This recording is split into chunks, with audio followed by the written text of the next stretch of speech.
The last passenger. The old subway train rattled through the tunnels beneath the city at 2:17 a.m. Only one passenger remained in the last car, a tired-looking man in a faded gray coat clutching a small leather briefcase. His name was Elias Crow.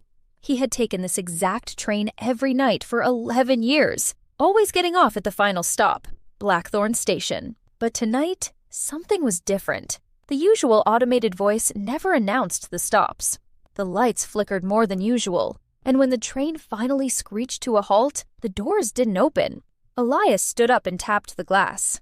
Nothing. He tried the emergency button. Still nothing. Then the lights went completely black. When they came back on a few seconds later, the train was moving again, but in the opposite direction. Elias felt his stomach drop. He had never seen this part of the line before. The tunnels outside the windows were older, with crumbling brick walls covered in strange, faded symbols. The air grew colder. At the far end of the car, a little girl suddenly appeared, sitting quietly on one of the seats. She couldn't have been more than 8 years old. She wore a bright yellow raincoat even though it hadn't rained in weeks. She looked at Elias and smiled softly. "You're not supposed to be here," she said in a calm, clear voice. Elias swallowed. "Neither are you, kid. Where are your parents?" The girl tilted her head. "I don't have any. Not anymore. This train, it collects things that got lost." The lights flickered again. When they stabilized, Elias noticed the briefcase in his hands felt heavier. He opened it.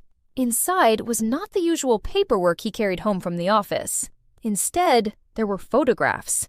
Hundreds of them. Every single one showed him at different moments of his life, but he was always alone. Birthdays, graduations, even his own wedding day. The chair beside him was empty. His hands started shaking. The girl stood up and walked toward him, her yellow raincoat making a soft rustling sound. "You missed a lot of life while you were busy surviving it," she whispered. The train noticed. Elias looked out the window. The tunnel had opened into a vast underground cavern filled with dozens of other abandoned subway cars, all lit from within, all filled with silent passengers staring into nothing. The little girl gently took his hand. "This is the last stop for people who forgot how to get off." The train began to slow down. Elias looked at the girl, then at the briefcase full of his empty life. For the first time in years, he felt something other than exhaustion. He smiled at her, a small, tired, but real smile. "Then maybe," he said quietly, "it's time I learned how to walk again." The doors hissed open.